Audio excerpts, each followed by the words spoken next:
Well, hello, dear ones, and good day.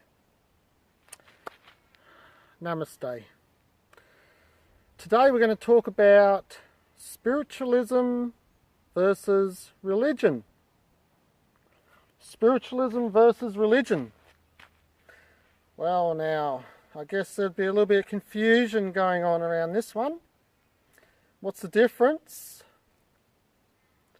And is one right and is one wrong, or does one complement the other or not? Okay. Well, I think it would be very safe to say that spiritualism is completely non-regulated. Completely non-regulated. Religion is completely organised. Organised institution, organised religion, religious institution. What are they organising? Are they organising themselves, or are they organising you? If they're organising you, what are they organising in you? Well, you get to donate 10% of your money to them, to tithe. You get to believe that if you see the righteousness of Jesus, that you'll hopefully find your place in heaven. It seems organised. And if you don't do what this unconditionally or supposed unconditionally loving God recommends, and unconditionally you go to hell and fire and brimstone. That seems organised as well.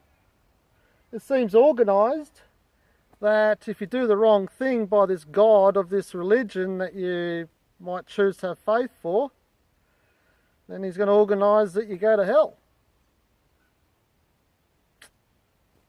Fantastic. Now, spiritualism. I'm being sidetracked by some magpies. They come up and say hello. They're beautiful. Totally unorganised. And what is spiritualism? Well, in my mind, it is seeking one's heart centre. That's what spiritualism is. Seeking the portal of your heart centre to acquire all truth. Now, you can go to religion and you go read the book, the Bible, and you go listen to these experienced priests and saints and the pedophiles that are mixed in with that. You can go talk with them, see if you can get some correspondence that you might feel of value within your heart. But it seems to me that most people that follow religions, they don't really seem to be feeling with their heart. They're listening with their ears and assimilating with their brain, their mind. And then they're rationalising, i.e., an unconditionally loving God, but you were born in original sin. Somewhere God blew it. He stuffed it up. So because God stuffed it up, we're now sinners, and now we've got to do good for him to accept us back again, when this supposed God, or well, Adam and Eve sinned, didn't they? So by default, Adam and Eve ruined it for the rest of us. Now God has got to pick and choose each one of us, but he loves us all unconditionally. But if you don't abide by the rules, so you go to burning fire and brimstone forever and eternity. Great. Well, I would rather listen with my heart and feel the love. Feel the highest truth.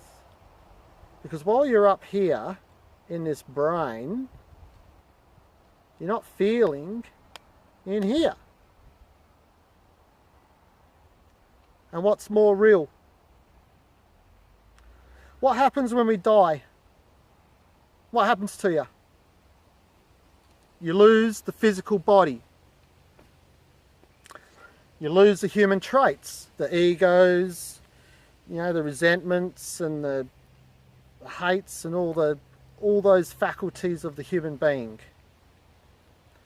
which are used to negotiate what we already know in an organic vehicle.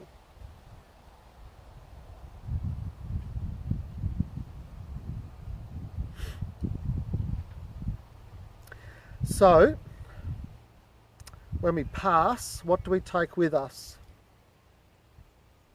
The only thing that is real is consciousness. That's what we take with us. That energy of consciousness. Everything else is a facade. Even the dark ones know this. They all know it. They're just not telling you. Because they want to keep you in the dark, you see. They want to keep you in a state of fear.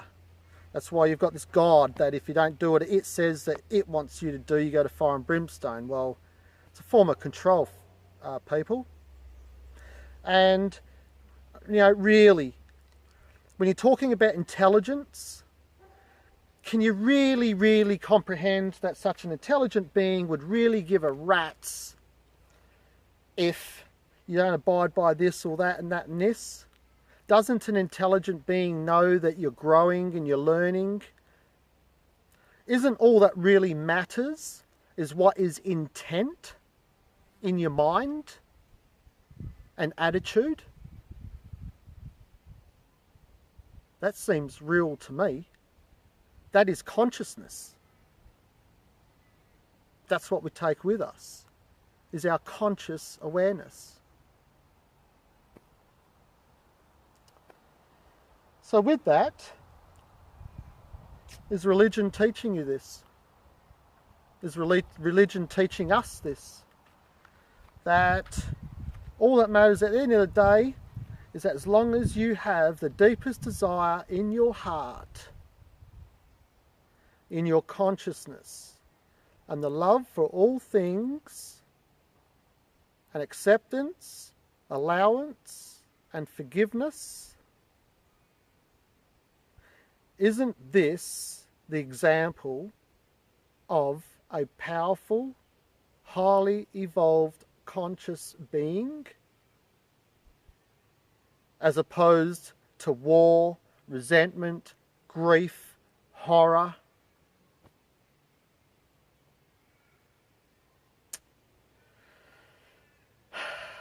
Lots of questions. I've answered all these for myself when I was a child. I was a child when I worked all this stuff out. When Mum took my brother and I to church every fortnight without fail, to the Roman Catholic Church, all I could see was judgment and conditional love. And I was a child, and I saw that. All of what they said just did not make sense to an intellectual person. When you rationalise intellectually, it does not make sense. And religious people make sense of this stuff. They rationalise it. The other thing that comes to me is that people say, oh, well, God said that the Bible isn't allowed to be changed. So that's it. Bang. By default, hasn't been touched. Because if you touch it, then you're going to feel the wrath of God. You're going to feel the wrath of this unconditionally loving being. It becomes more of a comedy act as we go along.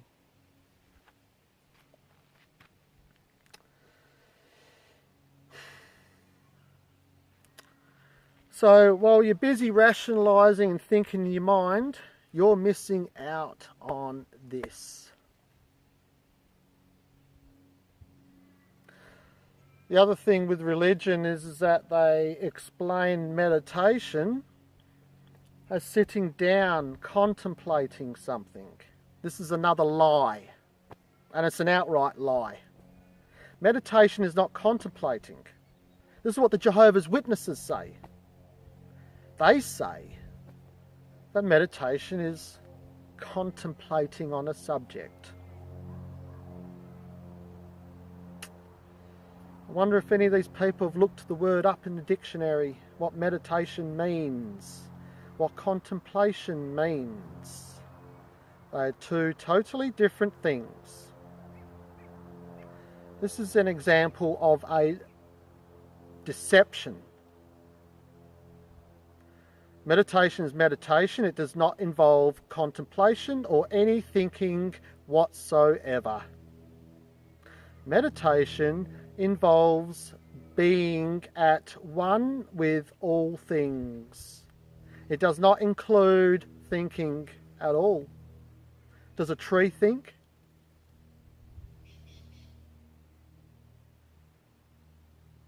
Do plants think?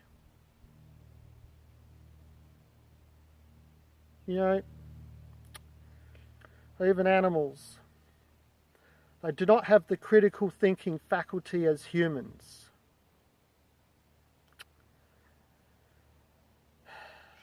Their attention span is minimal. They don't particularly rationalise, they react. They are reactive creatures, animals. They feel and sense the same as us, but they do not have a critical thinking ability. Humans have the critical thinking faculty so that we can decide who and what we are in every given moment of the here and now.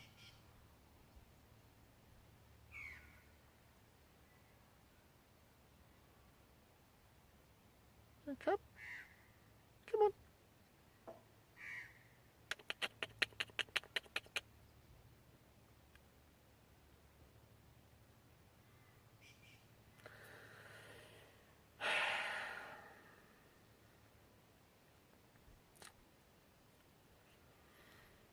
Just being within the heart, without thinking, brings all knowledge of all things. Weird, isn't it? Have you tried it? Really? You need to sit down for a month every day. Start out at 1 minute. Do 1 minute 2, 3, 4 times a day. Build up to 5 minutes. Build up to 15, 20 minutes. It's like a muscle. You have to exercise it. Tone it. Tone it into action. Only hurts for a short while. Then it becomes natural. Then you become stronger, more powerful. Then you're able to achieve more when you're stronger. You can lift heavier objects. You're not burdened, or your stamina is increased. You can go deeper into the power of what's at hand, of what's being incited from within you. The other thing with religion, the deception, is that they always teach you to go to the exterior. You got to go out and do all this stuff to maybe find this place with God. They never ever teach you to go inside of yourself and find the God spark within. I've never seen mainstream religion do that.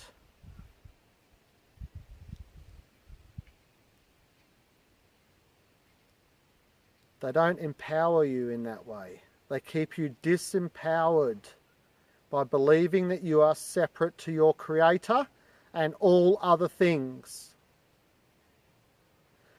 Think about this. Every conceivable living organism, elemental, particle, everything is made of fragments of energy. Everything is. Every conceivable thing. That's the illusion that we live in. It's all energy. Where does anyone think this energy comes from? Really? And if the densest matter on this planet is consumed and made up of energy, even the densest, hardest matter is all broken down to fragments of particles of energy. Look up your physics. This is not rocket science. It's just a matter of perspective that I haven't heard anyone speak about. These are things that I recognised a long time ago. If every conceivable thing is made up of particles and fragments of energy, does that not tell you? That's including our bodies, our physical human bodies.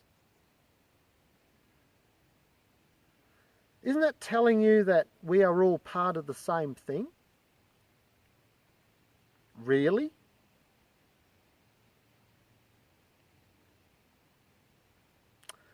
I love you all. It's been a pleasure talking with you and sharing my knowledge and my information. And I will continue to do so through the avenues of Arcturian 5D.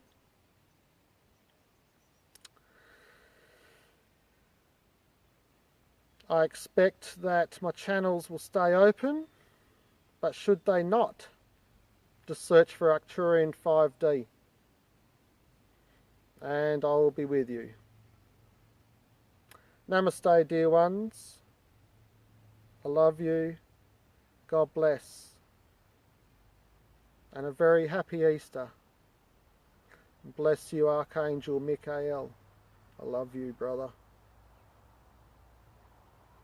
Thank you for your support and your energy throughout the evolution of humanity.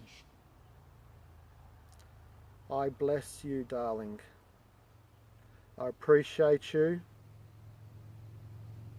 And I am honoured to be by your side, my dear brother. And so it is. Namaste. Namaste. Thank you.